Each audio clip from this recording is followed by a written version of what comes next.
Bon, si vous voulez, on va commencer. Je souhaite la bienvenue à cette table ronde qui est associée à un des chantiers ouverts par le Centre Figura. Donc, je rappelle que les chantiers sont des structures ouvertes de collaboration qui traitent d'un thème essentiel à la compréhension de l'imaginaire contemporain.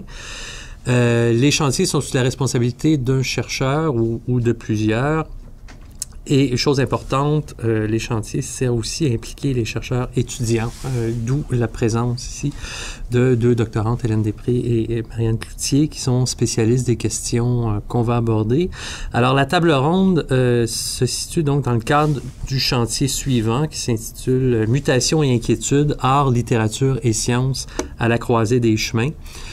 Je pense que vous pouvez deviner un peu de quoi ça traite, mais je vais quand même préciser que l'objectif, c'est de voir un peu comment évaluer un peu les modifications rapides des sciences et des technologies depuis une vingtaine d'années et de évaluer leurs effets sur les pratiques artistiques et littéraires, aussi bien que sur l'imaginaire contemporain de façon générale. Alors, ça concerne aussi bien, par exemple, le post-humanisme et les débats qui y sont liés, les pratiques artistiques qui utilisent le vivant comme matériau, l'effacement du sujet, le corps devenant une chose manipulable et instrumentalisée, ou au contraire, et à cause de ça, le sursaut ostentatoire du jeu dans des manifestations littéraires et artistiques. On peut penser aussi, et c'est de ça dont on parlera surtout aujourd'hui, du renouvellement de la figure du scientifique, notamment celle du savant fou ou du fraudeur, dans un monde où la recherche pure perd de plus en plus de terrain au profit de résultats qui doivent être tangibles et concrets. On pourrait penser aussi au brouillage entre science, religion et nouvel âge, l'importance des sectes qui se présentent comme pseudo-scientifiques ou le design supposément intelligent. Les effets aussi du 11 septembre et des craintes d'utilisation d'armes bactériologiques, etc., etc. Alors, dans ce cadre-là, la table ronde d'aujourd'hui s'intitule « Portrait du savant en Janus, inquiétante étrangeté du scientifique contemporain dans la culture ». Donc, je vais animer la table ronde, mais je vais surtout laisser la parole à Hélène Després, qui est au doctorat en études littéraires, qui fait un doctorat qui porte sur la figure du savant fou et qui analyse comment le texte littéraire prend en charge la question de l'éthique scientifique. Et Marianne Cloutier, qui est au doctorat en histoire de l'art, qui s'intéresse à des pratiques artistiques contemporaines qui utilisent du matériau vivant. Et là aussi, même si elle cherche désespérément à y échapper, la question éthique est en train de la rattraper. C'est difficile de faire autrement. Alors, je vais d'abord paraphraser le texte que j'ai remis à Hélène et Marianne dans un premier temps. On le sait, il y a des figures mythologiques qui ont souvent été utilisées pour parler des scientifiques. Vous savez que Frankenstein, en 1818, déjà était sous-titré le Prométhée moderne. La figure de Prométhée, c'est une figure qu'on a retrouvée tout au long de l'histoire des sciences, qui a marqué notamment beaucoup les scientifiques qui ont participé à la fabrication de la bombe nucléaire à Los Alamos. Figure de Prométhée, mais aussi figure de Faust qui a été souvent utilisée dans ce cadre-là. Une figure qui est moins souvent utilisée, mais qui est aussi intéressante à mon avis, c'est celle de Janus. Janus, c'est un dieu à visage double qui est gardien des passages et des croisements. C'est le dieu des changements et des transitions. Alors, dans la recherche biomédicale en particulier, dans la génétique, les 15 dernières années ont donné lieu à beaucoup de débats, comme vous le savez, sur des débats éthiques en particulier, où entre le clonage et la post-humanité, la population est invitée à réfléchir sur rien de moins que la transition de l'espèce humaine vers qui sait autre chose. Est-ce que nous sommes appelés, à cause ou grâce à la génétique, à devenir autre chose? Est-ce que nous allons disparaître pour le pire ou est-ce que la culture scientifique va nous propulser vers un avenir meilleur? Bon, évidemment, ce sont des questions aujourd'hui qui sont strictement théoriques, mais qui s'appuient quand même, au moins sur le plan imaginaire, sur des recherches actuelles qui font, selon les interprétations qu'on donne de ces questions-là, du scientifique une figure double, ange ou démon. L'imaginaire contemporain a beaucoup puisé dans ces débats pour fantasmer les possibilités de la science depuis la fin du siècle dernier. Je rappelle simplement, exemple idoine, les particules élémentaires de Welbeck, qui a suscité énormément de de débat à cause de son sujet même, sans compter l'imbécilité de l'auteur, mais en fait ça c'est autre chose que je préfère laisser de côté. Alors comment l'art et la littérature rendent-ils compte de cette époque de transition où le sujet se demande parfois s'il est en train de devenir un objet? Alors la formule va être la suivante, je vais laisser parler Hélène et Marianne à tour de rôle sur ce sujet, sur les questions que je viens de soulever. Ensuite, j'ai préparé 3 questions auxquelles je vais leur demander de réagir assez rapidement, 3 ou 4 minutes chacune, et ensuite on ouvrira le débat à vous et vous pourrez intervenir aussi là-dessus. Je suis certain que vous brûlez de dire plein de choses sur la question. C'est un sujet, effectivement, qui manque pas. Il y a toujours quelqu'un qui a une anecdote à raconter sur... Voilà. Ça me fait penser, à propos de la biogénétique, sur le clonage. J'ai entendu parler d'un gars, c'est l'histoire d'un mec qui s'était fait cloner, bon, etc., etc. Alors, donc sur cette question, je vais laisser Marianne d'abord en parler, qui va en parler du point de vue de l'histoire de l'art. Merci d'être là malgré la tempête. Vous êtes bien courageux. Alors, l'imaginaire de la biogénétique et des biotechnologies présente souvent la figure du savant à 2 pôles opposés. Être salvateur, détenant la clé permettant de libérer l'humanité de la maladie, de la mort et de la souffrance, ou au contraire pouvant le mener droit à sa perte ou tout le moins à la perte de son humanité. Dans les arts biotechnologiques que l'on peut caractériser comme des pratiques du détournement, la figure du savant est omniprésente, mais sans toutefois exposer cette conception binaire de la science. Comme nous le verrons à travers les thèmes de la filiation historique, de la figure de l'artiste scientifique et de l'activisme, l'art biotech utilise une panoplie de stratégies de démystification et présente des positionnements très hétérogènes face à la science, positions gravitant entre fascination et inquiétude.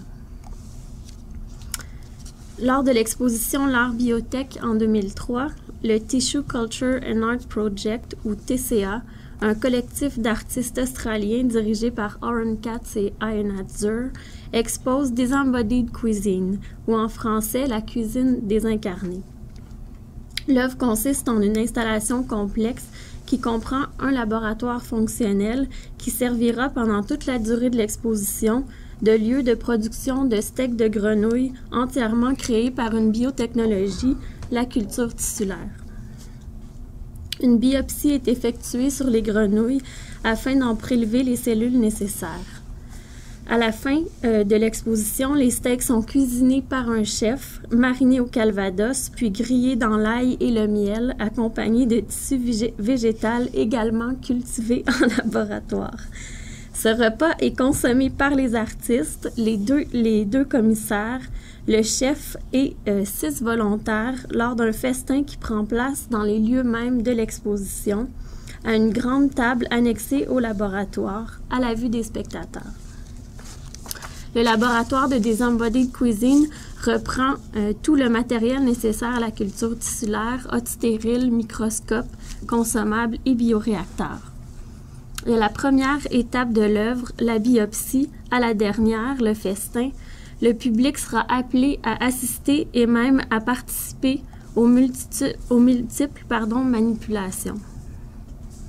Chez TCA, la figure du savant est multiple, mais d'abord, une filiation au passé est établie par cette figure du savant, rappelant à la fois les origines ou les racines des biotechnologies contemporaines, mais également les extravagances liées à certaines croyances scientifiques aujourd'hui désuètes. De par l'apparence qui a été donnée au laboratoire de l'installation, donc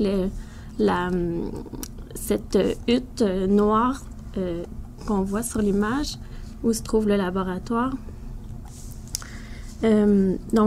Par cette apparence de l'installation, les artistes rappellent le laboratoire du scientifique français Alexis Carrel. En 1910, Carrel et son groupe de chirurgie expérimentale réussirent les premières expériences de culture tissulaire. Alors que plusieurs chercheurs croyaient encore qu'il était impossible de conserver les tissus en vie à l'extérieur du corps, Carrel réussit à préserver une partie de cœur de poulet battant in vitro, et ce pendant de nombreuses années.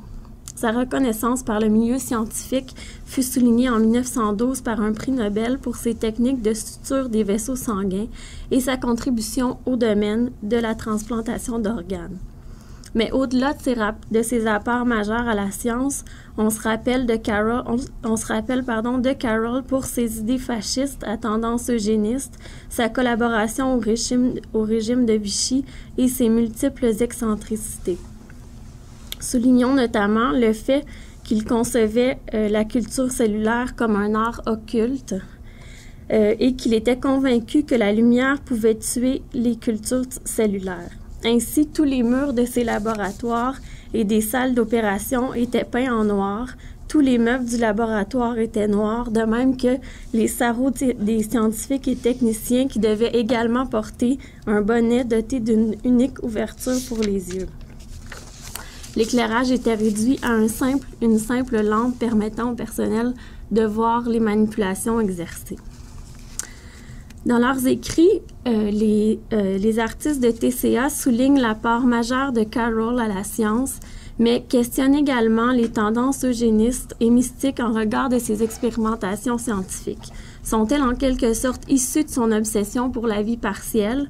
Est-ce que la création des précurseurs des entités semi-vivantes a ouvert la voie à son intolérance pour les autres? TCA témoigne tout autant des deux facettes du personnage de Carroll. Le retour historique sera pour eux une manière de mettre en place chez le spectateur les balises nécessaires à une réflexion sur la responsabilité face aux formes de vie créées par les biotechnologies, mais également sur le rapport de l'homme à lui-même ainsi qu'aux autres formes de vie. Au-delà de cette conscientisation du public face à certaines questions éthiques, les membres de TCA sont représentatifs d'une tendance de l'art biotech, soit la transformation de l'artiste en un personnage hybride, tout autant scientifique qu'artiste. Le commissaire Ian Saucer parle d'une stratégie double. Je le cite, la citation est un peu longue, mais je la trouvais vraiment très parlante.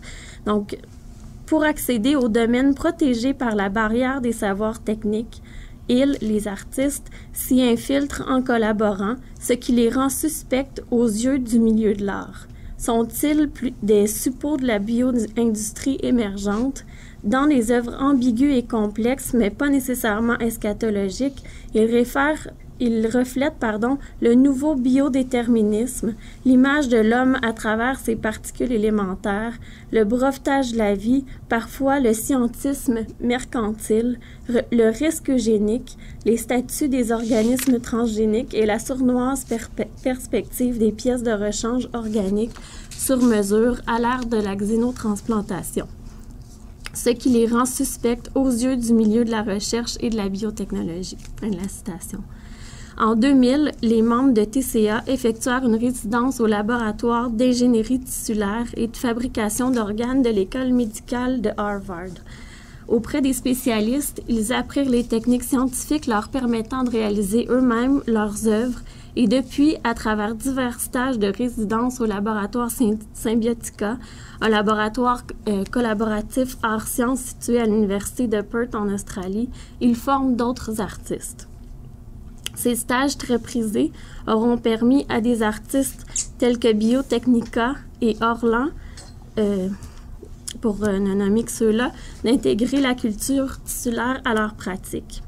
On retrouve également certains cas isolés de scientifiques, entre guillemets, convertis en artistes. C'est le cas, par exemple, de Julia Rodica, qui se présente comme une artiste médicale et qui travaille à la fois dans le milieu hospitalier et dans le domaine des arts.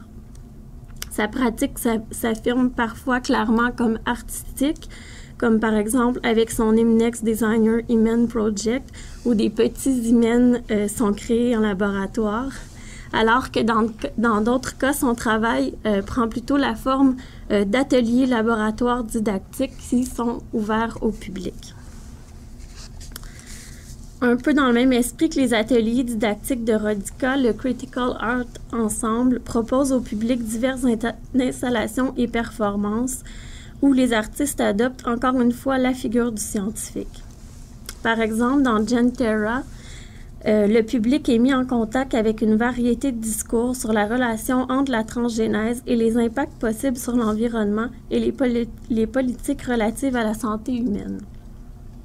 À même le lieu d'exposition, les participants peuvent manipuler des bactéries transgéniques afin de développer une compréhension plus nuancée sur l'ADN recombinant.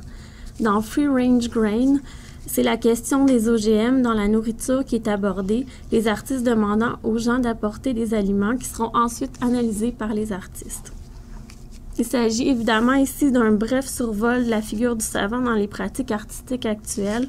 Tout un pan a pu être abordé, comme par exemple la représentation ludique et parodique comme stratégie activiste, ou encore les multiples pratiques où le corps de l'artiste devient le lieu d'expérimentation ou d'innovation scientifique, comme c'est le cas par exemple avec Stellark, ou de pratiques comme celle de la Canadienne Jennifer Willett, qui propose des figures hybrides qui confondent artistes, scientifiques et spécimens de laboratoire, ou de toutes les pratiques qui abordent la question du passage du sujet au statut d'objet et du développement d'une bioéconomie dont on pourra peut-être reparler plus tard. Merci. Marianne est très modeste. Elle n'a pas mentionné que dans le monde postmoderne dans lequel on est, elle a vécu quelque chose de très, très rare aujourd'hui. C'est qu'elle a écrit un article sur Julia Radica qui a été censuré.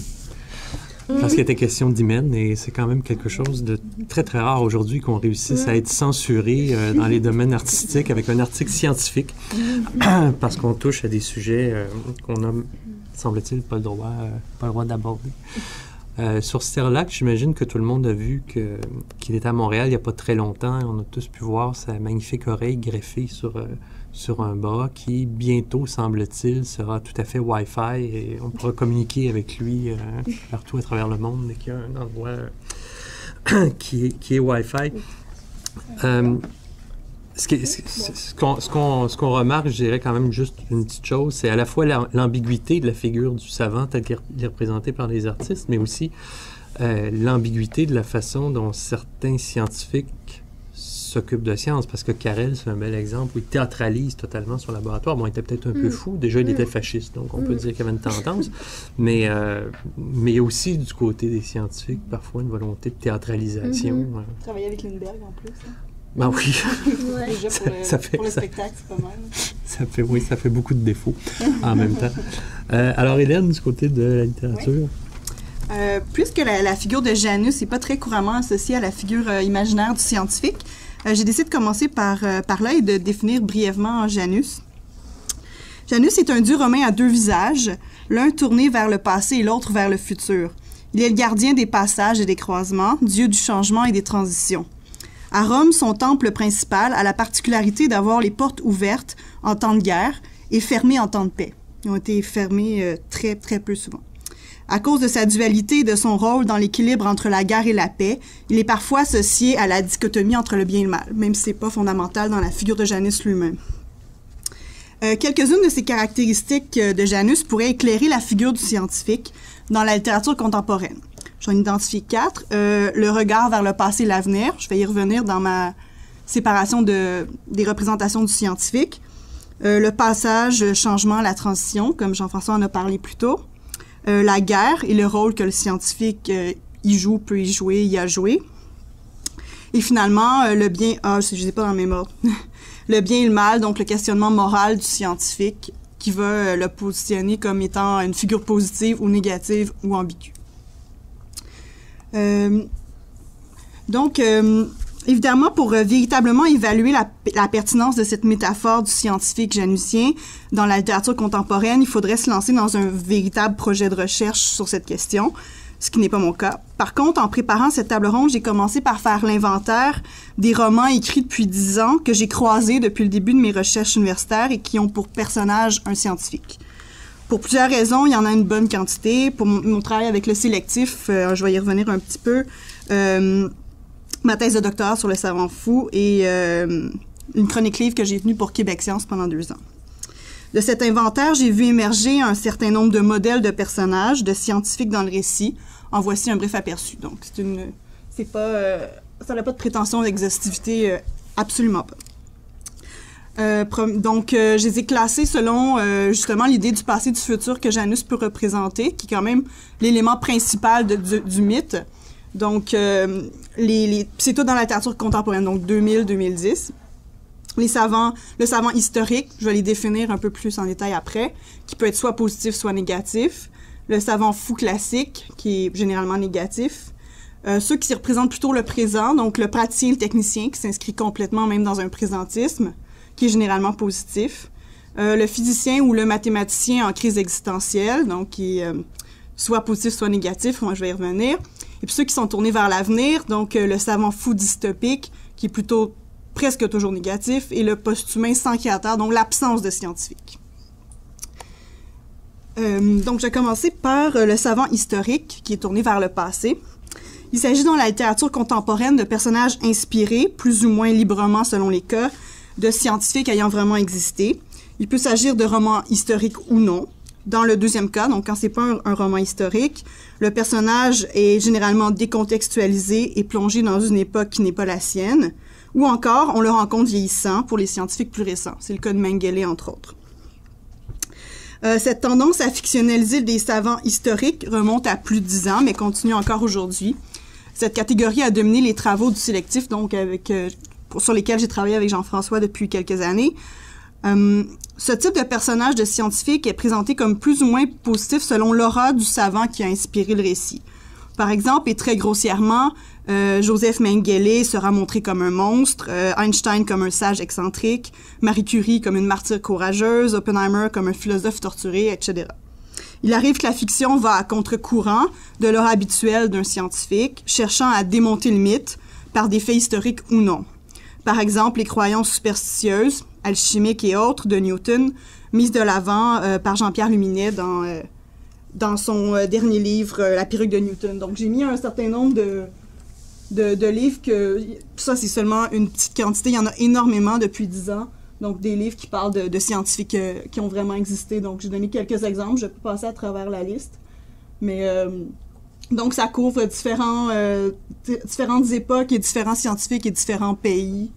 Donc, sur Linné, Turing, Einstein, Fritz Haber, Marie Curie, Oppenheimer. Donc, ça va jusqu'en 2010 pour les plus récents. Donc, ensuite, le savant fou classique. Ce type de personnage est très courant en littérature contemporaine, en particulier dans le cyberpunk, mais pas seulement. Il s'agit de savants fous très clairement inspirés des savants fous littéraires qui ont traversé la littérature du 19e siècle. On peut penser à Frankenstein, Jekyll, Moreau, ou encore le voyageur temporel et l'homme invisible de Wells dans quelques cas. Dans certains cas, ceux-ci sont les personnages principaux. Toutes les réécritures de Frankenstein. Donc, j'ai donné ici les exemples. Depuis 1995, il y en a d'autres même avant ça. Mais tout ça, c'est tous des romans écrits dans les dernières années qui réécrivent complètement le récit de Frankenstein avec énormément de... Parfois du point de vue du monstre, parfois c'est l'histoire qui suit, parfois c'est un point de vue féministe. Donc, c'est apparemment extrêmement à la mode de réécrire Frankenstein.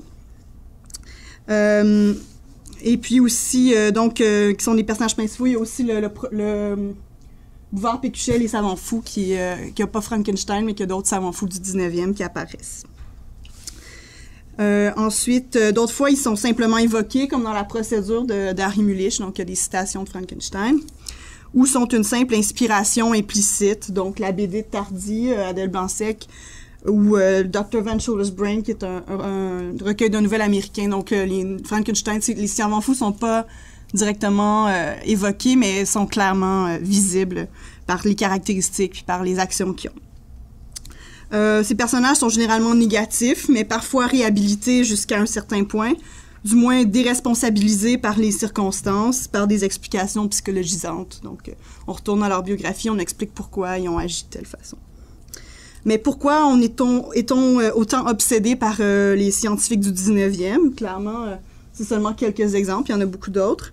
Est-ce que c'est parce qu'on n'arrive pas à comprendre les scientifiques d'aujourd'hui? Donc, est-ce qu'on souhaiterait qu'ils soient davantage comme ceux d'hier? Est-ce qu'on craint qu'ils soient comme ceux d'hier, mais avec des moyens beaucoup plus importants? Ou est-ce que ça n'a rien à voir avec la science et que ça ne participe que d'une obsession d'un retour au 19e? Donc, c'est des questions que je laisse ouvertes. Ensuite, le praticien, le technicien, donc qui s'inscrit dans un présentisme évident. Il arrive souvent que ce type de personnage soit un médecin généraliste ou un spécialiste. Le médecin peut être le protagoniste ou simplement un spécialiste qu'on consulte. Dans la plupart des cas, il est particulièrement positif dans ses intentions, mais parfois incompétent ou maladroit. Donc, j'ai donné un certain nombre d'exemples de médecins, de romans très, très différents. Il y a également une grande quantité de romans policiers qui mettent en scène ce type de savants techniciens, en particulier des anthropologues judiciaires qui sont mis à contribution pour résoudre des scènes de crime. Ils sont des experts dans leur domaine et d'excellents techniciens, mais ils ne font jamais de recherche ou de sciences théoriques. Ces personnages sont presque tous inspirés de Sherlock Holmes, qui, en développant des techniques particulières à partir de la science appliquée, parviennent à déduire des informations à partir d'indices ténus ou invisibles. Les sciences impliquées peuvent être nombreuses: chimie, balistique, génétique, psychologie, médecine légale, anatomie, entomologie. Les séries télé sont remplies de personnages de ce type. C'est très, très dominant en ce moment. House, CSI, Bones, etc.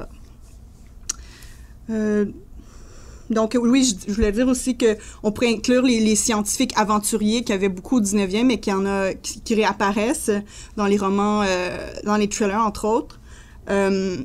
Puisqu'ils utilisent la science plutôt que d'en faire, en fait. Donc, c'est la science appliquée plutôt que la création d'un savoir nouveau.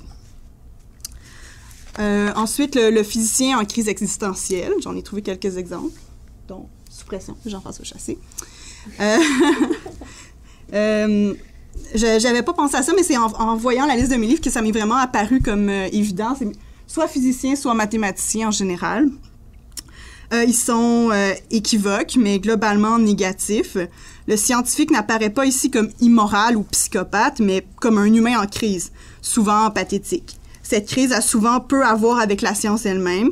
D'ailleurs, ce type de personnage a généralement beaucoup de succès dans l'aspect scientifique de sa vie, que ce soit une carrière ou des découvertes spectaculaires. Entre autres, le Solar de Ian McEwan, qui est en liste pour le prix Nobel, le personnage de scientifique, mais qui est en crise, qui est à son 4e ou 6e mariage, et puis donc sa vie personnelle va particulièrement mal. Ce type de personnage-là est souvent lié au mythe du génie socialement mésadapté, incapable d'entrer en relation avec les autres. Donc c'est un mythe qui est très lointain et très courant.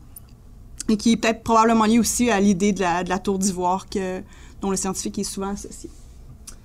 Donc, j'ai aussi ajouté possiblement les particules élémentaires, qui n'est pas ni un physicien ni un mathématicien, mais clairement, il est un généticien brillant, mais dont la vie est particulièrement peu réussie, disons, pour le moins. Et puis, au cinéma, on pourrait ajouter donc Pi de Darren Aronofsky, qui est assez exemplaire aussi de ce type de personnage. Ensuite, le savant fou dystopique, donc qui est axé vers le futur. Toujours négatif, il s'agit du savant fou qui veut détruire le monde ou le remplacer par quelque chose de mieux, selon lui. Son action peut être de plusieurs natures, création de post-humains, biologiques ou cybernétiques, qui seraient amenés à remplacer l'humanité, destruction du monde à l'aide d'un virus ou d'une bombe nucléaire, donc ce genre de choses. Il arrive assez régulièrement que la catastrophe ne soit pas prévue ou souhaitée par le savant, mais soit plutôt le résultat d'une expérience aux conséquences imprévisibles. Par exemple, des chercheurs travaillent sur un virus en laboratoire et une fuite survient. Des militaires utilisent à mauvaise escient une découverte, donc on voit toutes les implications morales que ça peut avoir. Finalement, le post-humain sans créateur, donc on va en reparler plus tard, donc je vais y aller brièvement. L'absence du scientifique le rend en soi négatif, parce qu'il est incapable d'assumer sa responsabilité de créateur et que seules les conséquences négatives, presque toujours, sont montrées. Il n'y a donc aucune possibilité de contextualiser et expliquer le but de l'expérience qui a mené à la situation. L'absence du scientifique dans le récit peut aussi être explicable par le fait que les post-humains sont le résultat d'un phénomène naturel ou évolutif, un virus, une exposition accidentelle à des rayons, une rencontre avec des extraterrestres, une évolution généralisée et progressive des biotechnologies et de la biomécanique. Donc, dans ce cas-là, il n'y a pas vraiment de figure de scientifique par la négative, c'est plutôt la société en tant que productrice de savoir qui va être responsable de ce qui s'est passé. Pour celui-là, ouais, c'est ça. Donc, revenons à nos caractéristiques de Janus. En plus des dichotomies qu'il représente passé, futur, bien, mal, Janus est également le dieu qui préside au changement, au passage, et c'est entre autres pour cette raison qu'il est ici associé à la figure du scientifique, l'hypothèse étant que celui-ci est un passeur. C'est vrai que le scientifique est souvent en possession des moyens cognitifs et matériels du changement, mais il est souvent montré justement comme incapable de garder le passage. Il est parfois représenté comme un simple outil du progrès inéluctable, que ce soit par les néopositivistes ou par ses opposants. Beaucoup de scientifiques représentés ne prennent jamais de décision, ils subissent un système, ils ne sont qu'une roue dans l'engrenage. Ça a sûrement à voir avec l'organisation institutionnelle de la science aujourd'hui. Non seulement les scientifiques font partie d'énormes équipes au sein desquelles il est facile de diluer le pouvoir et donc la responsabilité de chacun, mais en plus ils font partie d'un système qui les oblige à avancer toujours, à publier et à lancer toujours de nouveaux projets de recherche, puisqu'il s'agit là de la seule forme de reconnaissance et d'avancement professionnel possible. Pour avoir une subvention de recherche, le nerf de la guerre en recherche scientifique, il faut toujours avancer et publier et non s'arrêter pour se poser des questions éthiques, aussi immorales cela puisse-t-il être. Pour en revenir plus directement à la littérature, le rôle du scientifique par rapport à une éventuelle post-humanité serait logiquement celui de passeur, mais l'est-il vraiment? Il semble qu'il échoue presque immanquablement à cette tâche. Il est certainement la source du changement, ou du moins son instrument, mais depuis les tout débuts, depuis Frankenstein, il échoue à présider à cette transition. Depuis que Victor Frankenstein s'est enfui et a refusé d'éduquer et d'introduire dans le monde sa créature, presque tous les créateurs de post-humains se sont défilés et brillent par leur absence. Prenons un exemple contemporain où le scientifique créateur est effectivement présent dans le récit, Oryx and Crake de Margaret Atwood, Le dernier homme en français. Crake, le savant fou créateur des Crakers et du virus responsable de la destruction de l'humanité, élabore un plan complexe pour éviter tout contact entre ces créatures et les hommes qu'ils seront amenés à remplacer dans son plan. Lorsqu'il éduque ces créatures, il prend bien soin de leur transmettre uniquement ce qui pourrait servir à leur survie et absolument rien qui concerne l'humanité, son histoire, son organisation, ses coutumes. Il n'existe aucune transition, aucun passage entre le passé, les hommes, et le futur, les Crakers. Une apocalypse virale les sépare définitivement et hermétiquement, du moins dans le plan de Crake. Dans la réalité du récit, Snowman, présumément le dernier homme, assure un certain lien, mais il déforme la réalité à un tel point qu'il crée un nouveau passé pour les Crakers, un passé qui n'a rien à voir avec l'humanité. D'ailleurs, ironiquement ou symboliquement, Crake meurt dans le sas, le airlock, qui sépare l'habitat des Crakers du monde extérieur. Il meurt littéralement au moment et au lieu précis de la transition qu'il a lui-même forcé. On peut dire que dans les particules élémentaires de Houellebecq, un processus similaire rend le scientifique incapable d'assumer son rôle de passeur, puisque Michel Dzerzhinsky n'assiste pas à l'avènement de la post-humanité dont il est responsable par ses travaux. Merci. Ce qui est fascinant avec Frankenstein, c'est que c'est tellement... tu as dit toi-même d'ailleurs tantôt, à partir de Frankenstein, il y a un rôle tellement originel que même quand il n'y a pas de référence directe à Frankenstein, on ne peut pas s'empêcher de voir Victor Frankenstein dans la figure du savant, pas nécessairement fou, mais un peu dérangé ou un peu compliqué. Alors, à partir de là, donc, j'aurais 3 questions. Je vous demanderais de réagir très brièvement pour qu'on puisse discuter. La première, c'est de se demander, est-ce que les artistes et les écrivains exagèrent, ou disons-le autrement, est-ce que le discours social exagère parce que les artistes, les écrivains réagissent aussi à un imaginaire social, évidemment. Et si je dis ça, c'est parce que on a vraiment l'impression que l'image du scientifique est une image encore très souvent romantisée. Moi, je me souviens du sociologue Bruno Latour qui disait « Les gens s'imaginent qu'un scientifique travaille dans un laboratoire avec 4000 rats en permanence sur lesquels il fait des expériences. Il y a toujours des télescopes absolument géniaux, des microscopes extraordinaires et tout. » Alors que très souvent, le scientifique, comme dit d'ailleurs le narrateur des particules élémentaires, c'est un bon technicien qui a besoin de l'équivalent d'un cours de cégep pour manipuler pour faire ses manipulations. Cégep, évidemment, là, j'adapte au bac plus 2 du roman. Donc, est-ce qu'il y a une tendance à l'exagération, donc à caricaturer un peu la figure du scientifique, à le voir de façon plus apocalyptique qu'il l'est, ou bien c'est au contraire, justement, l'utilisation, comme tu disais, des fonds de recherche extrêmement importants sans tenir compte de questions éthiques justifie parfois que cette figure apparaisse. Qu'est-ce que vous en pensez? Peut-être dans quelques minutes chacune.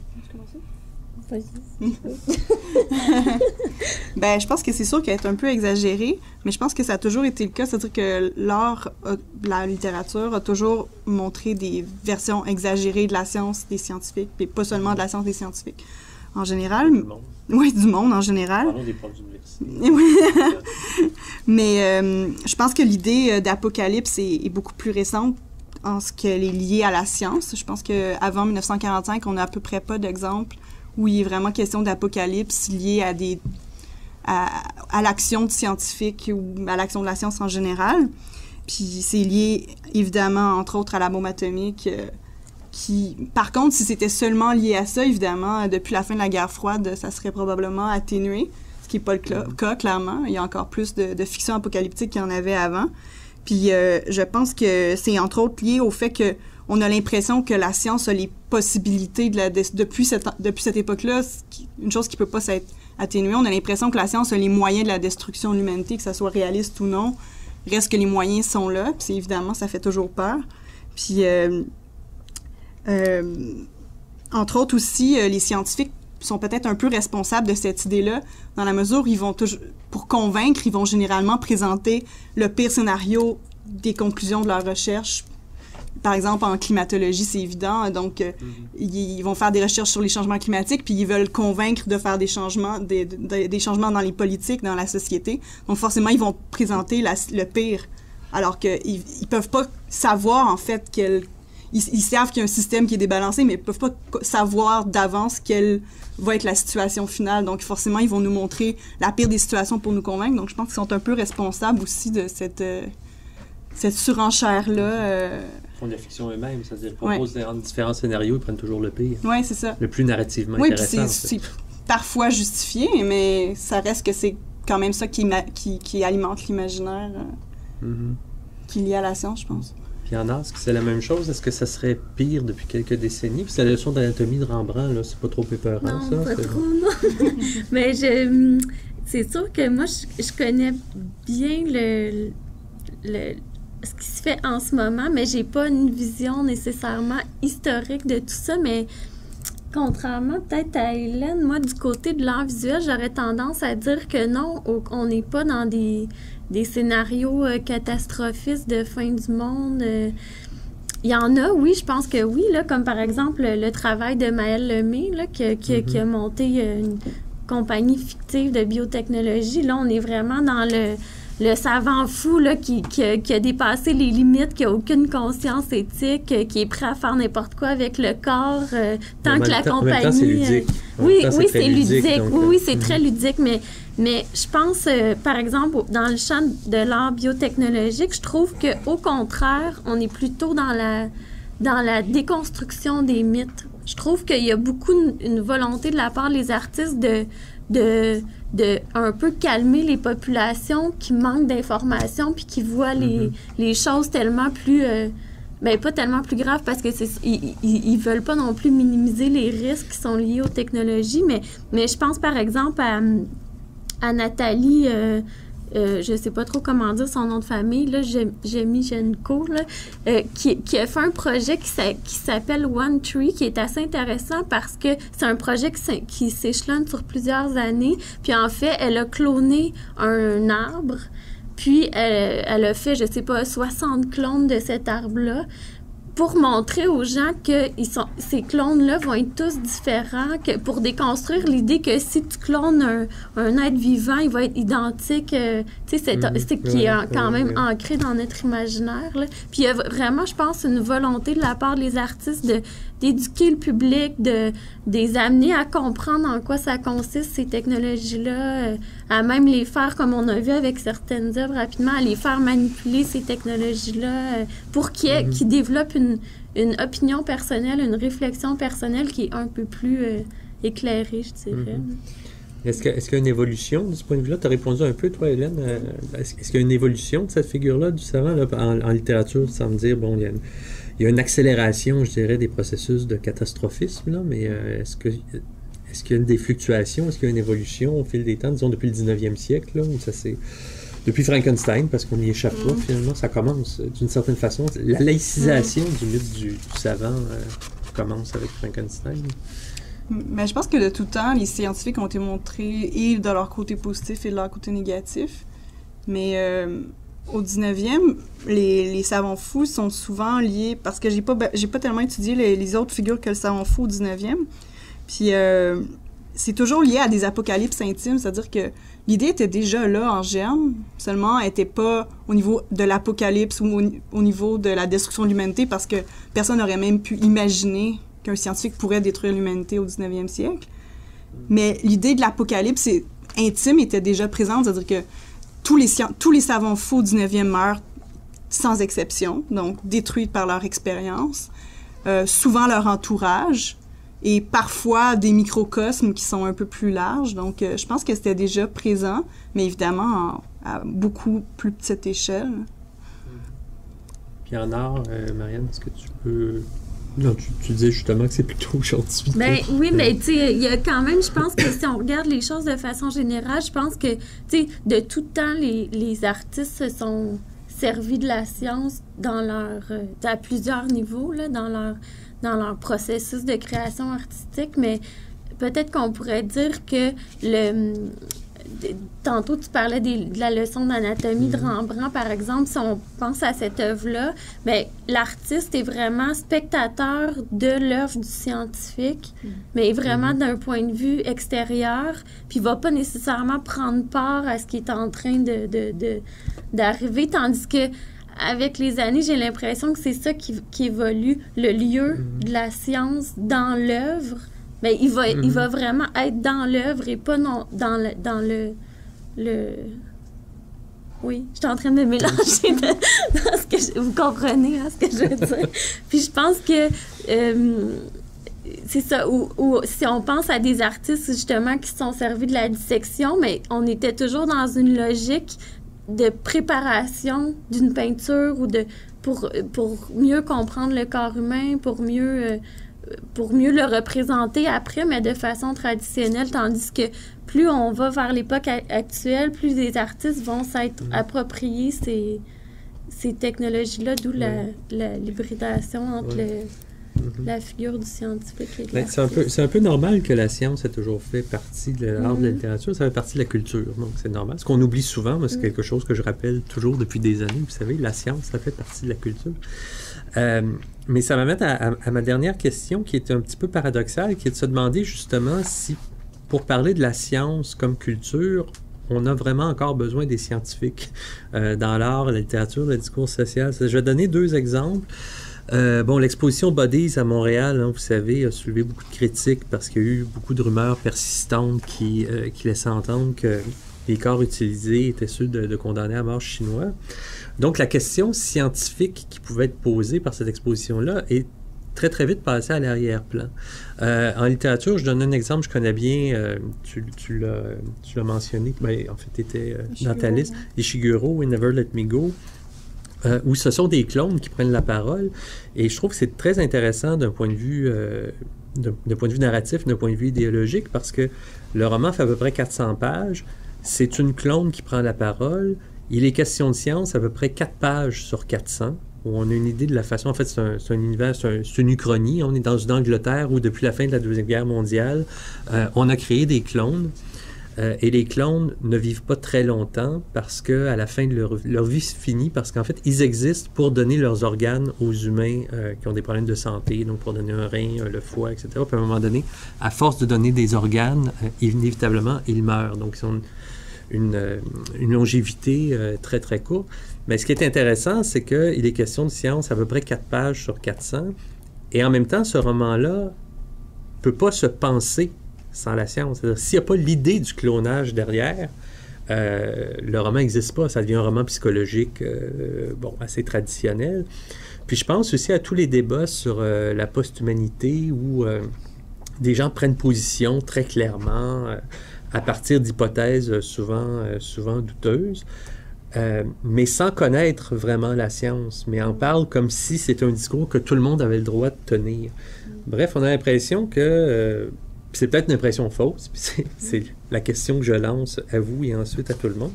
Est-ce que la littérature et l'art ont vraiment besoin de la science pour parler de la science? Est-ce que c'est devenu un discours de surface ou une sorte d'embrayeur narratif qui permet de mettre en situation des événements liés à des questions éthiques davantage qu'à des questions, à partir de questions scientifiques, mais d'abord des questions éthiques plutôt véritablement d'une science présente, pensée, réfléchie, etc.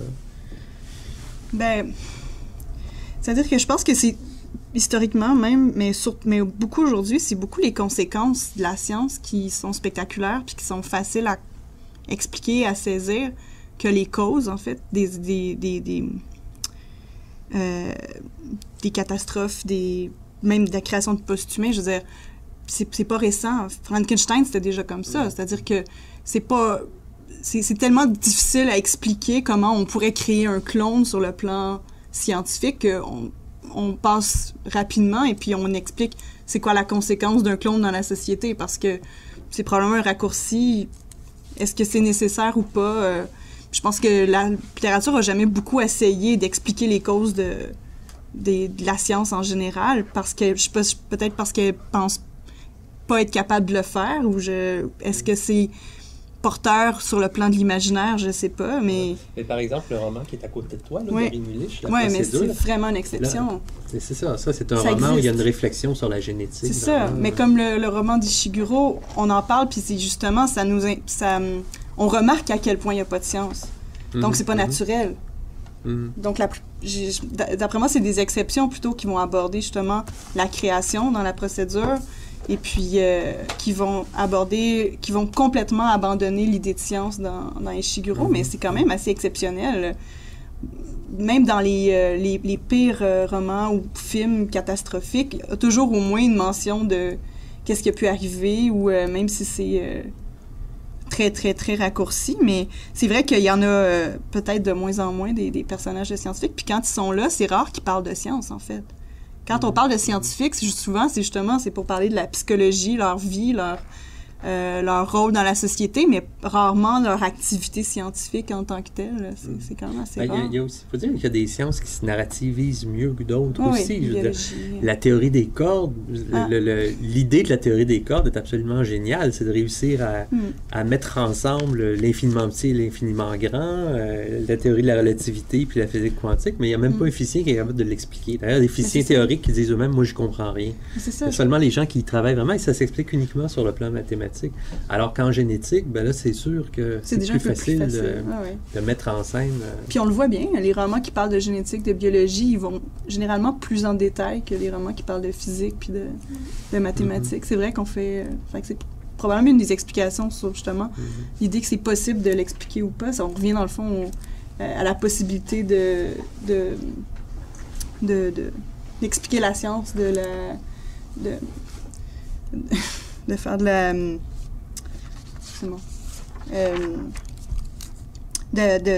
Donc, sinon, on se ramasse à avoir que des passages didactiques, et puis ça fonctionne pas, de toute façon. Même quand on essaie, c'est tellement pas narratif, par exemple la physique, qu'on se ramasse à avoir des passages narratifs insupportables, puis ça donne des mauvais romans, souvent.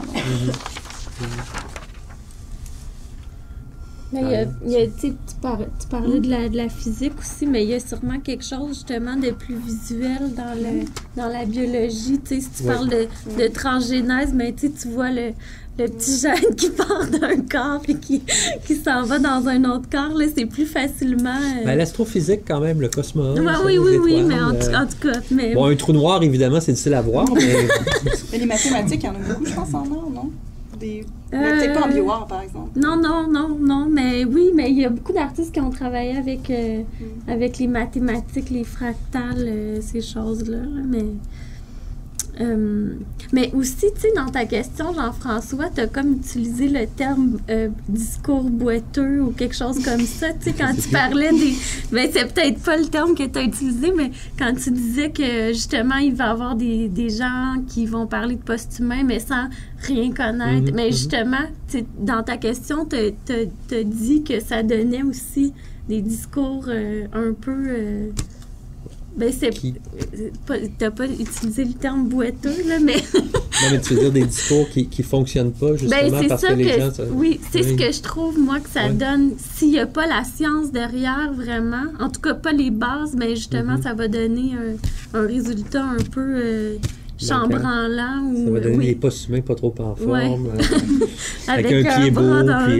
C'est vrai que l'imaginaire a juste du retard, au fond, parce que je suis pas sûre qu'au 19e, il y a quelques livres qui parlent d'évolution, mais il y en a beaucoup au 20e, puis on comprend mieux aujourd'hui c'est quoi l'évolution, parce que on a du recul, il y a eu beaucoup de livres qui ont été là-dessus, tandis que la science d'aujourd'hui se fait aujourd'hui. Elle va peut-être être plus facile à représenter dans l'avenir. Je veux dire, je suis pas sûre que la littérature peut être à jour dans les savoirs.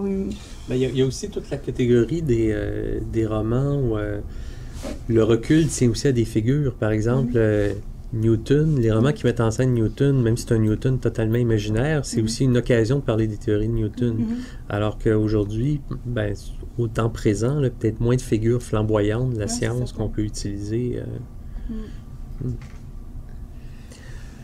Là, on a du temps pour des questions, des commentaires autour de tout ça. Moi, je dirais quelque chose. Ben oui. Ouais. C'est-à-dire que dans c'est des sujets immenses, hein, sciences, littérature, art. C'est un chantier qu'on ouvre. Oui, c'est un chantier. Puis je me disais, pour ta question par rapport, est-ce qu'on a encore besoin de la science pour fictionnaliser la science? En fait, c'est ça, soit par l'art. Puis je me disais, pourquoi le biologique ou le bio-art ou la génétique est si importante? Ça a peut-être un lien avec le sacré, c'est ce dont on n'a pas encore parlé. Puis art, littérature et sciences, c'est sacré.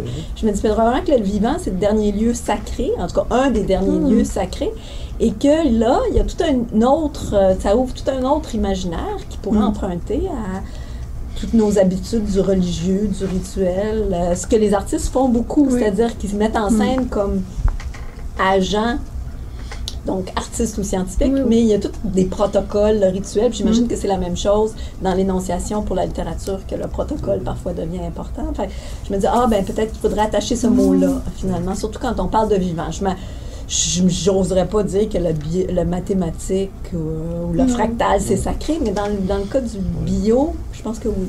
Je pense que c'est vrai, la dernière grande crise du côté du sacré qui concerne une autre science que la biologie ou l'évolution, c'est Galilée, ça fait 400 ans. C'est sûr que quand on parle d'évolution, quand on parle du vivant, on touche rapidement au religieux, puis on touche aussi aux frontières de l'humain, en fait. À partir du moment où on parle de l'altérité du corps, on touche aux frontières de la nature humaine et tout ce que ça signifie. Moi, ce que je trouve intéressant, c'est le fait qu'en fait, tous les débats autour de la biogénétique, du clonage, tout ça, qui sont des débats relativement récents, sont parallèles ou presque à des débats sur l'implosion de la famille, parce que c'est ça aussi. Je veux dire, l'idée de transformer la cellule, que la cellule ne soit plus naturelle, transformer l'idée de famille et tout ce que ça signifie, ça a aussi des conséquences sur le plan moral, sur le plan social, d'un point de vue moral, d'un point de vue conservateur. C'est pas pour rien que les cellules souches ont été interdites pendant 8 ans aux États-Unis. C'est Bush qui était au pouvoir. Il y a tout un rapport religieux là, qui est assez évident, en effet. Il y a un roman français publié l'année passée, c'est Mathusalem et compagnie. C'est pas, en tout cas, vraiment pas un très bon roman, mais l'idée est assez amusante. C'est-à-dire que le personnage qui est un journaliste va devenir tellement obsédé par l'idée du clonage, dont il a vaguement entendu parler, il va se mettre à lire sur le sujet, à devenir un spécialiste jusqu'à un certain point, et puis il décide de se faire cloner. Il propose à sa blonde d'aller se faire cloner en Europe de l'Est, parce que là-bas c'est permis. Et puis il comprend pas qu'elle le prend pas bien. Parce que lui, il veut se projeter dans une immortalité, et puis elle largue, et puis lui, il va se faire cloner. Évidemment, il se fait complètement arnaquer par des médecins qui prétendent le cloner, et puis il dépense toute sa fortune. Et puis pour lui, c'est la façon de se reproduire aujourd'hui, ça passe forcément par le clonage. Et puis c'est ce qui fait exploser la famille et sa possibilité de se reproduire, en fait. Donc, ouais, c'est assez amusant. Moi, j'ai une question un peu naïve, mais en fait, à Julien, quand on a présenté les exemples des scientifiques, je me suis rendu compte que les scientifiques qui sont présentés à la télévision sont souvent quand même des figures positives. C'est de par eux qu'arrive la vérité, puis peuvent même se permettre des accès de comportements comme Dr House, qui est complètement exécrable, mais bon, il va arriver un moment à dire c'est ça ta maladie, voilà. Puis eux, ils sont vraiment des scientifiques beaucoup plus valorisés, puis même dans les films catastrophes où il va toujours avoir un moment où un type en sarrau blanc va arriver, puis va être un peu ridiculisé, va tenir un discours un peu jargoniste, puis les gens vont dire non, mais explique-nous. Là, il va arriver avec voici ce qui se passe vraiment. Il est aussi porteur de vérité, alors qu'en littérature, dans ce que tu semblais dire, il le scientifique est moins présenté sous une lumière favorable. Est-ce qu'il y a vraiment comme une vision du scientifique qui est plus commune dans différents médias? Ben, je dirais peut-être en littérature populaire, il serait aussi, ça pourrait rejoindre, mais en fait, pourquoi je mettais des nuances dans, mettons, le savant fou dystopique, qui est pas toujours négatif, c'est justement, je pensais aux séries télé parce que il y a même, ils réussissent même à rendre positif des savants fous. C'est-à-dire que t'as Fringe où t'es un personnage de total savant fou qui a créé des problèmes entre les deux univers, puis pourtant, il est complètement positif. Qu'est-ce qu'il y en avait? Flash Forward, que la même chose. Des scientifiques ont créé presque une apocalypse mondiale et pourtant, c'est des personnages très sympathiques auxquels donc, il y a même une réhabilitation de la science folle. Donc, mais dans ces séries-là, en général, il y a aussi des scientifiques qui sont négatifs puis qui sont manipulés ou sont manipulables. Et puis, souvent, les deux cohabitent, mais oui, effectivement, Mais c'est beaucoup des techniciens aussi à la télé. C'est assez rare, les séries qui parlent vraiment de science puis de recherche. Ben, en fait, en vous écoutant parler, toutes les deux, j'essaie de déterminer qu'est-ce qui distinguait le portrait ou la figure du scientifique qui semblait ressortir du bioart versus qui ressortait de en fait, d'espèce de corpus littéraire là, assez monstrueux que tu as créé. Toi-même, tu es le docteur Frankenstein. J'ai l'impression qu'en t'écoutant, Hélène, qu'on allait plutôt du côté d'une mythification d'une figure du scientifique. Et à l'opposé, j'avais l'impression qu'en bioart, on était parfois proche de la mystification plutôt que de la mythification. C'est-à-dire qu'il y avait là une forme d'art qui se donnait et qui disait « voici, c'est de la science ». Est-ce que ça en est vraiment ou non? Parfois, on a l'impression qu'on est vraiment à la limite de « c'est véritablement de la science » versus une mystification sur une base scientifique. Et j'ai eu l'impression que, donc, première différence, mystification. Deuxième différence, bien sûr, le fait qu'en bioart, par la force des choses, il n'est pas question de représenter un scientifique et de mettre en scène dans un récit quelconque un scientifique, mais bel et bien d'incarner le rôle du scientifique. C'est-à-dire on n'invente pas un pseudo-scientifique qui serait l'objet d'une représentation artistique ou d'une performance artistique. Il y en a aussi, mais là, ce que tu as donné comme exemple, c'était vraiment des gens qui voulaient être à la place, voulaient occuper la place du physicien. Et ça donne un portrait tout à fait différent. C'est comme si un écrivain disait « je vais m'inventer un personnage d'écrivain qui écrira le roman et qui sera, lui, le scientifique. » devenu romancier. Mais je trouve que c'est pas pareil, tu sais, parce que les artistes, ils vont s'approprier des biotechnologies, mais c'est juste un nouvel outil de création pour eux, tu sais, qui va les amener à autre chose. Tu sais, là, aujourd'hui, je suis restée dans les considérations de base, là, si on veut. Puis, tu sais, c'est tellement rapide, puis c'est des œuvres qui sont tellement complexes,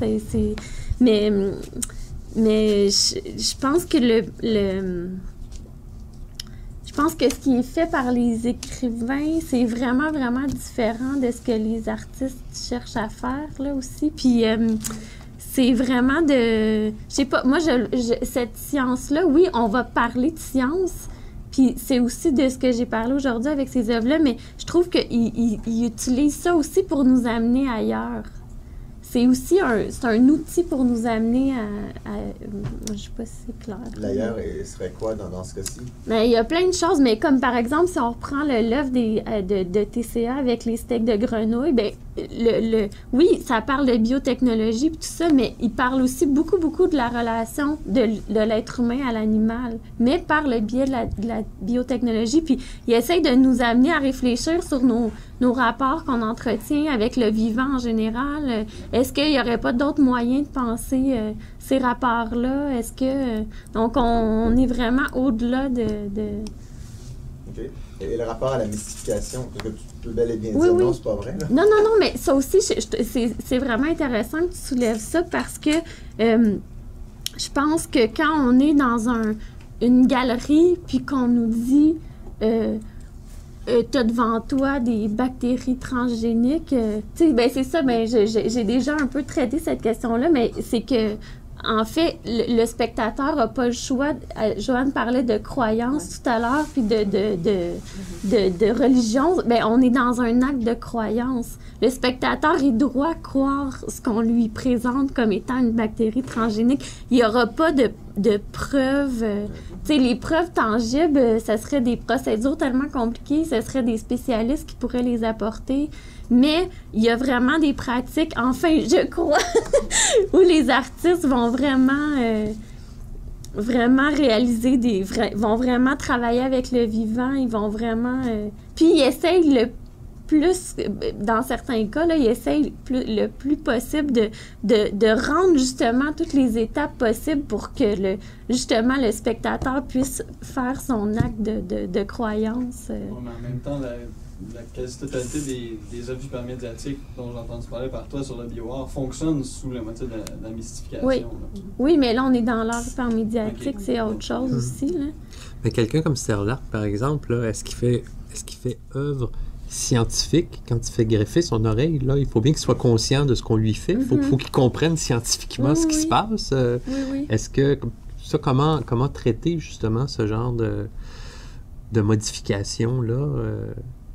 Je veux dire, est-ce qu'on peut dire dans ce cas-là que lui se met à la place du scientifique? En fait, il est objet de la science. Non, je là. pense que Stellark se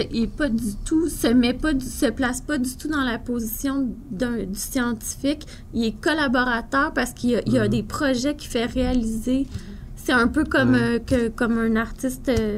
les artistes minimalistes qui téléphonaient pour commander une sculpture de 2 mètres par 2 mètres, puis il y avait un atelier qui le réalisait pour eux. Moi, je le classe un peu plus dans cette catégorie-là. Il va conceptualiser un projet, puis il va travailler avec un laboratoire en robotique ou un laboratoire de biotech pour faire réaliser son projet. Je pense qu'il est assez intéressé pour comprendre les bases de ce qui va arriver dans son corps. Là.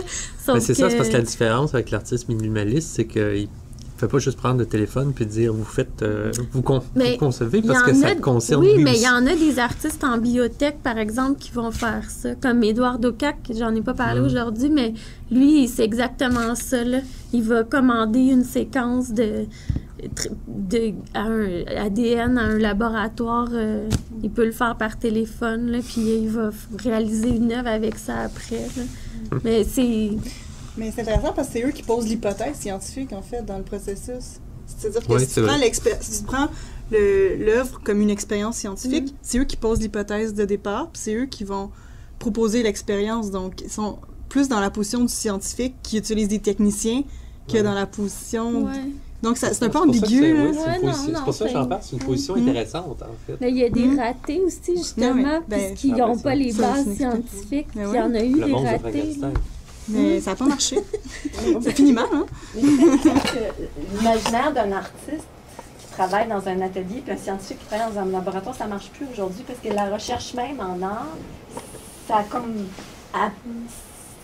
je dirais, emprunter tous les imaginaires de la science. Les artistes font de la recherche qui coûte très cher. Ils ont besoin de machines extrêmement pointues. Donc, ils travaillent dans des labs. Il n'y a plus personne qui est inspiré sur le sommet d'une colline puis il attend quelque chose qui arrive. Donc, il n'y en a même plus un seul. Il y en a peut-être. Il y en a des fois, j'en ai vu. Mais ce que je veux dire, c'est que les manières de fonctionner des deux entités qui étaient très distinctes il y a peut-être 150 ans, sont devenues maintenant très poreuses. C'est peut-être ça que ta question soulève. C'est très poreux, tout ça. Mais je dirais c'est aussi poreux du côté des scientifiques, parce qu'eux-mêmes vont inviter les artistes pour apprendre des choses. Oui, c'est ça. Il y a des artistes en résidence dans des grandes compagnies, évidemment, c'est tributaire de fonds privés, mais... Oui. Et c'est vrai, puis les artistes, les scientifiques découvrent de plus en plus que, justement, les artistes, en utilisant les technologies de façon complètement éclatée, puis en cherchant pas un but précis lié à une recherche, mais au contraire, en allant au-delà de ce qu'on fait conventionnellement avec cette technologie-là, bien, eux aussi vont faire des découvertes qui, justement, après, peuvent servir à la science. Donc, comme Joanne a dit, c'est vraiment des frontières qui sont de plus en plus poreuses, puis les échanges sont fructueux d'un côté comme de l'autre. Il y a un autre aspect. Je vais vous dire, il y a la dimension du danger. comment dire, un romancier qui décide de raconter l'histoire d'un artiste qui devient un bioartiste et qui invente une nouvelle forme humaine, ben, il n'y a pas vraiment de danger à raconter l'histoire. Quelqu'un qui décide de faire, de devenir un bioartiste et d'inventer un nouveau virus, par exemple, virus qui tout à coup non pas s'échappe, mais pour une raison ou pour une autre, devient sort du laboratoire. Là, la dimension de danger est beaucoup plus importante. C'est-à-dire qu'il y a un enjeu, et c'est là où on voit que la dimension éthique est beaucoup plus forte. Dans la littérature, on peut bel et bien parler d'une dimension éthique du comportement d'un personnage, mais c'est autre chose que de voir un artiste qui pose par ses actions mêmes une dimension éthique. Puis même sans tenir compte de la dimension de danger, il n'y a pas beaucoup d'écrivains qui travaillent avec des scientifiques dans le but de réaliser un roman. L'exemple qui me vient tout de suite à l'esprit, là, c'est Ian McEwan dans Saturday, où il a passé 2 ans avec un neurologue à être présent pendant les opérations, au point où il était tellement... il connaissait ça tellement que des fois, il y avait des assistants qui pensaient que c'était lui-même un chirurgien puis qui lui posaient des questions. Il y avait toujours la bonne réponse parce que il avait passé 2 ans à travailler avec ça. Mais c'est très, très rare des situations comme ça. Je sais pas, on dirait que l'écrivain est plus un être solitaire que l'artiste. Il y a une séparation qui est moins... c'est moins poreux, c'est sûr que la littérature, c'est un discours sur la science, c'est pas dans et à travers la science. Peut-être qu'il y a une autre science à faire sur les répercussions de l'art dans le milieu scientifique. Il y a peut-être 3 semaines, il y a David Rockaby qui est venu ici présenter un dispositif de visualisation kinesthésique qui avait été emprunté par des hôpitaux pour aider la réhabilitation de patients qui souffrent du Parkinson. Donc, il y a vraiment une contamination mutuelle. Et là, ce que je réalise, c'est que la frontière entre la vie tangible scientifique et la création, le monde en représentation, est moins importante que dans le domaine de la littérature, probablement parce que c'est des mots. Les mots, ça n'a pas beaucoup... Ça peut avoir du poids, des fois. Non, je veux dire, c'est pas le même outil, c'est ça que je veux dire. Mais justement, c'est la question que j'ai posée parce que tout à l'heure, vous parliez que la fiction était souvent en retard par rapport à la science, mais est-ce que ça n'arrive pas justement que la fiction devance la science? Et là, on peut penser peut-être plus à des sciences sur le sujet, mais aussi, j'imagine qu'il y a des romans de science-fiction qui ont dû prévoir quand même certaines avancées technologiques ou scientifiques. C'est H.G. Wells qui a inventé la bombe. La bombe atomique. C'est vrai. Mais il y a... ça arrive. Oui. Joseph McElroy dans PLOS qui crée un être artificiel en 1976 qui je dirais, là, est 20 ans en avance sur la recherche technologique puis toutes les discussions sur le clonage aujourd'hui, mais vraiment sur un plan technique, là. Oui, ça arrive. Il y a aussi, je me souviens, Boris Vian, dans un article, parlait d'un écrivain de science-fiction qui avait reçu une visite impromptue et pas très aimable du FBI parce que dans un texte, il avait décrit précisément, je ne sais plus, un truc de la NASA là, qui concernait l'armée américaine. Puis, mais c'était un pur hasard, c'est-à-dire qu'il avait réfléchi à ça. Puis il avait réussi à reproduire exactement ce qu'il y avait dans les plans cachés de l'armée américaine.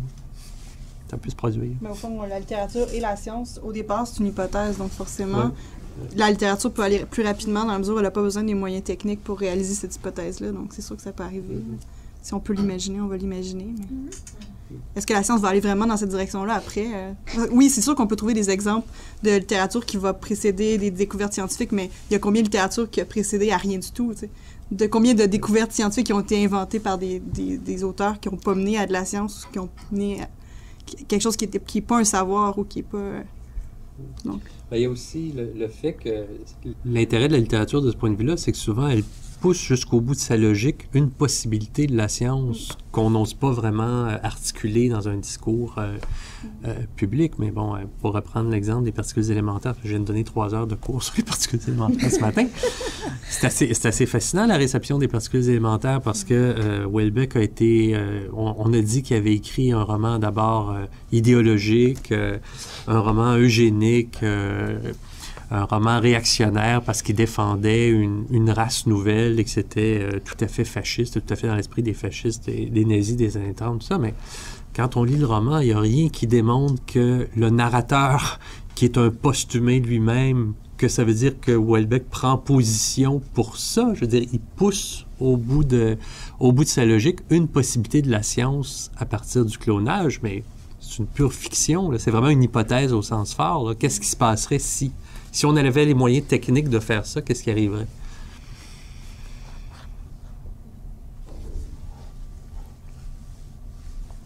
Une autre question en guise de conclusion.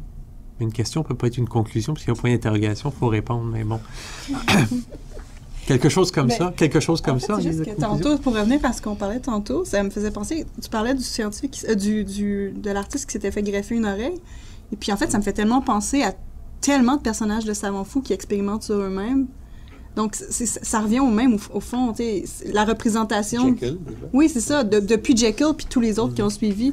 Donc, souvent, la science a des codes de déontologie, a des limites éthiques ou pratiques qui permettent pas d'expérimenter. Donc, les scientifiques se ramassent à expérimenter sur eux-mêmes en fiction. Puis donc, en art, c'est un peu ça, c'est qu'en art, ils peuvent se le permettre parce qu'il n'y a pas ces limites-là, c'est-à-dire qu'ils expérimentent sur eux-mêmes, donc il n'y a pas de... Il n'y a pas les limites que la science leur impose. Hein. Je pense pas qu'aujourd'hui, dans un laboratoire, un scientifique déciderait de se greffer une oreille pour prouver. Mais on ne sait jamais. Mais je sais pas, par même dans la réalité. Je veux dire, les artistes aussi, quand ils font des projets, je veux dire, ils n'auront pas le droit de cloner quelqu'un. Ils font face aussi à des contraintes. Tu sais, tout à l'heure, Bertrand soulevait justement la question que c'est dérangeant, mais il n'y a rien de dangereux qui se fait dans les laboratoires des artistes en ce moment. Là. C'est ça qui est intéressant parce que c'est des choses qui sont courantes en sciences. Mais pour nous, d'un œil extérieur, ça semble spectaculaire parce qu'on connaît rien à ce qui est en train... Bien, pas rien, là, mais à ce qui est en train de se passer dans le monde de la science. Fait que c'est impressionnant, mais je veux dire, ils peuvent pas cloner un humain là, dans leur laboratoire, les artistes. Là. Puis, mais les scientifiques non plus. Là. Non, je sais, mais tu sais, par rapport à l'oreille de Stella, oui, c'est ça. Le scientifique, il aurait le droit de le faire. C'est juste qu'il en a pas envie, tu sais. Oui, mais dans la fiction, il y en a envie, c'est ça qui est intéressant. Oui. C'est ça, il y a une différence. Il y en a eu aussi des cas de... J'étais en train de lire un livre sur les cellules immortelles de Henrietta Lacks, en tout cas. Puis, justement, il y a plein de cas de scientifiques, peut-être ça t'intéresserait, mais qui, dans les années 50, se sont auto-injectés des cellules cancéreuses dans le bras pour voir qu'est-ce que ça... Tu sais, il y en a eu des choses là, qui sont faites de complètement folles, mais juste, on le sait pas, tu sais.